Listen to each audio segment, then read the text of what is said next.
Full body tracking is a technical challenge. Tracking without base stations may be a bit harder, but keeping it affordable and ready to go in seconds, that might be the biggest challenge yet. But I think that PICO pulled it off. These are the PICO motion trackers.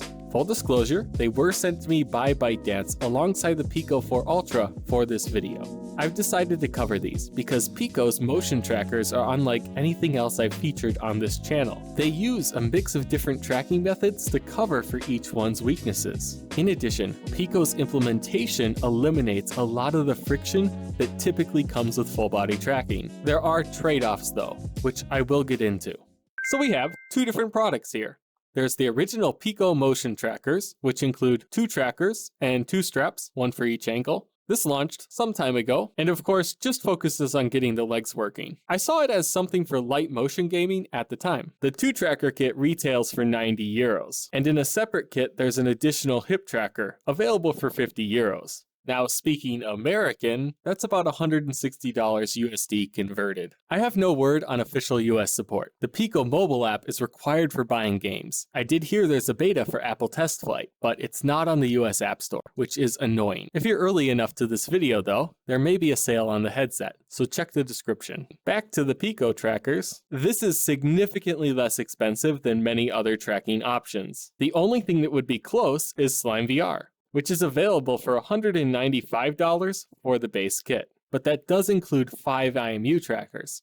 This will be important to consider later. The build quality feels good. It's nothing too fancy, very lightweight. The straps are slightly stretchy. The trackers insert into the base with this USB-C clip design. Now, I believe PICO does intend to use these trackers for object tracking as well. I don't have anything like that to show off today, so we're just going to focus on the body tracking. So there's an IMU on each tracker. That's a sensor used to record things like acceleration and rotation. You may have seen IMUs in systems like SteamVR or Haratora X. In addition though, there are 12 infrared sensors. These are visible to the headset's cameras and can actually be used to locate the tracker. The IR lights are used to calibrate the trackers, which is a common pain point in many IMU systems. The hardware here isn't anything too expensive. There's no camera arrays or the compute power that would go along with that. PICO claims 25 hours of continuous use. I don't think anyone will have to worry about their sessions being cut short. There's no charging case or anything, but USB-C works fine.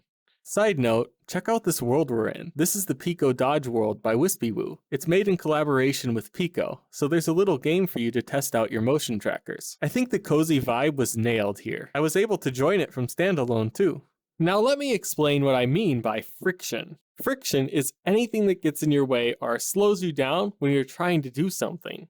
In this case, it's use your full body tracking. PICO leverages their hardware integration to prevent friction. VR has tons of friction, and anything we can do to reduce that is a positive in my book. First, the trackers pair directly to the headset. There's no open sound control or phone app you have to enable every time you use your trackers. The immediate trade-off, though, is that PICO trackers only work with PICO headsets. Keep in mind, many standalone headsets have their own operating systems, which may or may not provide access to their tracking data. I wish there was less fragmentation in VR hardware, but it is what it is. I did have to hunt for the option to pair 3 trackers, but once I did that, everything paired quickly. After pairing the trackers, you'll jump into calibration. As mentioned before, PICO really streamlined this process with IR sensors. You will need to set your height first. I did notice it's important not to move or lean too far forward when looking for your trackers, and be mindful of any clothing which might cover up this base part. Once the trackers are calibrated, they're ready to go for any standalone app, at least the ones that support PICO trackers. I'll be focusing on VR chat, as most people watching this will want full body in that game. This is one of the few full body accessories I've seen natively integrated into VR chat, at least the standalone edition on PICO. I would go ahead and say these trackers work best in standalone play because there's simply no other layers to configure. Calibration does require a bit more effort on PC. You can use them in SteamVR through the PICO Connect app or with a recent update, Virtual Desktop.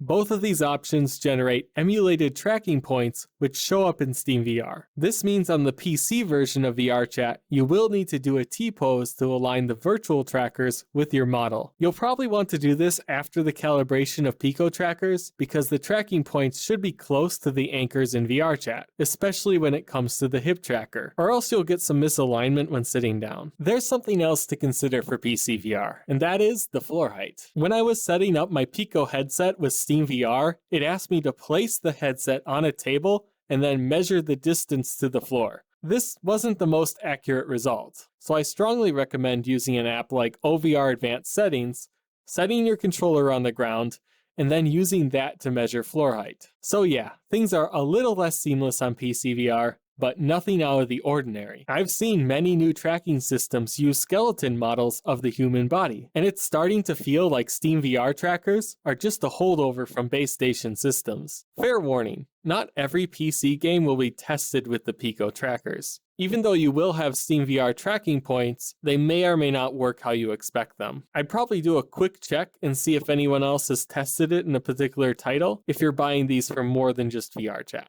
Now, let's take a look at the tracking quality. I've been using these trackers for about 2 weeks in VRChat, so I've got a few notes to share. Let me start by saying, the tracking looks pretty good on the surface. The software tries very hard to keep you in a believable position at all times. It feels far less likely for your body to break or look overly glitchy to other players. I've seen bad IMUs before, so this is actually pretty huge. Standing poses, kicking, and stepping work okay. There is some minor floor sinking when bobbing up and down though. Because the trackers attach above your ankles, there's no foot rotation. Previously, I've thought this to be mostly cosmetic, but if a PC experience expects you to rotate your foot like a Vive tracker would, you're probably not going to have the best results. Sitting also looks fine.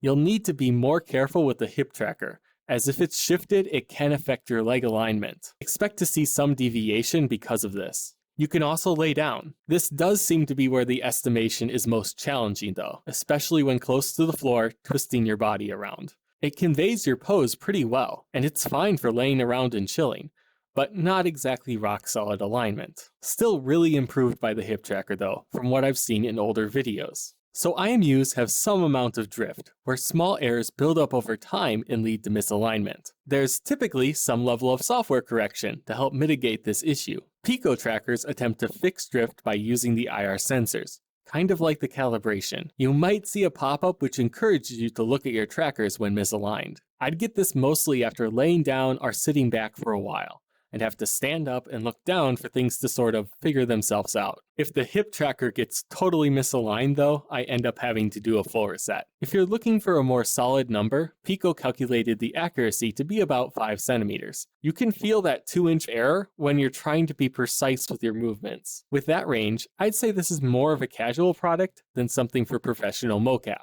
That should be pretty clear by the price. I try to align my expectations with that in mind. I think a well-dialed SlimeVR calibration could do a bit better. I mean, there's more IMU sensors. Using slimes though, I definitely ran into far more issues that I had to learn to fix and tweak.